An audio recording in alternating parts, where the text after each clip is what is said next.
تو کیا آپ جانتے ہیں کہ رمضان کے 30 روزے رکھنے سے ہمارے شریر پر کیا اثر ہوتا ہے؟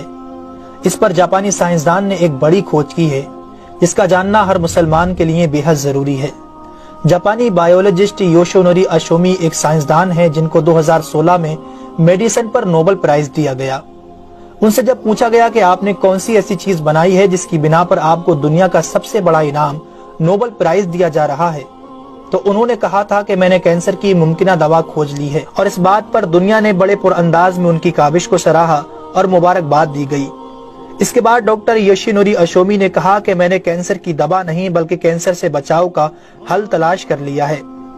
تو لوگوں نے ان سے پوچھا کہ بتائیے ایسا کیا کیا جائے کہ کینسر جیسے خطرناک مرض سے بچا جا سکے۔ تو انہوں نے کہا کہ جب ہم بھوکا رہتے ہیں تو ہماری باڈی میں موجود غذائیت ختم ہونے لگتی ہے، جس کی وجہ سے جسم بھوک محسوس کرتا ہے۔ اگر اس بھوک کے دوران جسم تک کھانا نہ پہنچے تو ہمارا جسم بھوک کی شدت کی وجہ سے اپنے اندر موجود ان زہریلے سیلز کو کھانا شروع کر دیتا ہے جو کینسر کا سبب بنتے ہیں۔ اس عمل کو میڈیکل کی لینگویج میں آٹوفیگی کہا جاتا ہے۔ اگر آپ چاہتے ہیں کہ آپ کا جسم ایسے بیمار سیلز سے پاک ہو تو آپ کو بھوکا رہنا چاہیے۔ جب ایسے سیلز مرنا شروع کر دیتے ہیں تو کینسر کا پرسنٹیج کم ہو جاتا ہے۔ اس کے بعد جاپانی سائنسدان سے پوچھا گیا کہ انسان کو سال بھر میں کتنے دن بھوکا رہنا چاہیے کہ اس میں کینسر نہ پایا جائے۔ تو انہوں نے کہا کہ اگر 20 سے 25 دن کم سے کم اور 9 سے 10 گھنٹے بھوکا رہا جائے تو اس کی باڈی ایسے تمام زہریلے سیلز کو کھا جائے گی اور اس میں کینسر نہیں ہوگا۔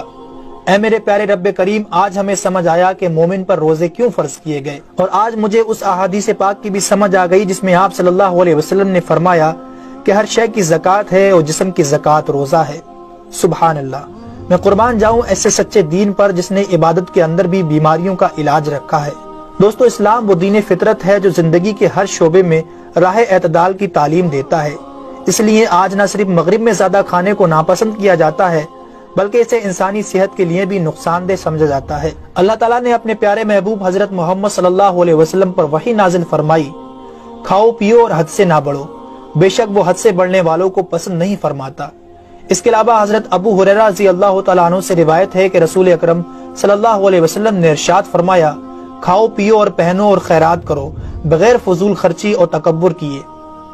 دوستو، انسان کو کھانے کی صرف تھوڑی سی مقدار کی ضرورت ہے جو انسانی جسم میں توانائی پیدا کر سکے، جتنی توانائی انسانی زندگی کے لیے ضروری ہے، اور جس سے اس کی صحت اچھی رہے اور وہ اپنی روزمرہ کی ذمہ داریاں پوری کر سکے۔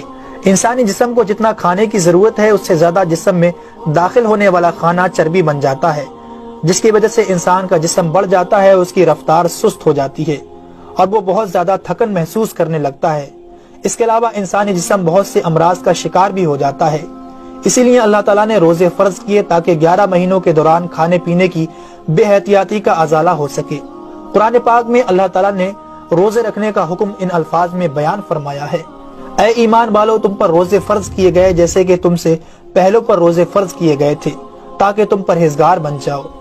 دوستو، قرآن مجید میں بیمار اور مسافر کے لیے روزے مؤخر کرنے اور جو روزہ نہ رکھ سکے ان کے لیے فدیہ ادا کرنے کا حکم دیا ہے۔ اس کے بعد روزہ رکھنے کی حکمت ان الفاظ میں بیان فرمائی، اور تمہارے لیے روزہ رکھنا ہی بہتر ہے اگر تم جانتے ہو۔ دراصل یہاں یہ بتایا گیا ہے کہ اگر تم موجودہ علم کو سمجھتے ہو تو تمہارے لیے بہتر یہی ہے کہ تم روزے رکھو، کیونکہ روزہ اپنے اندر بے شمار روحانی، نفسیاتی اور طبی فائدوں کو رکھتا ہے۔ روزے کی طبی افادیت کی طرف نہایت مختصر مگر جامع اشارہ نبی اکرم صلی اللہ علیہ وسلم نے ان الفاظوں میں بیان فرمایا، روزے رکھو اور تندرست ہو جاؤ۔ اللہ رب العالمین ہم سب کو اس مہینے میں زیادہ سے زیادہ نیکیاں کرنے اور سارے روزے رکھنے کی توفیق عطا فرمائے، آمین ثم آمین۔ تو کیا آپ جانتے ہیں کہ رمضان کے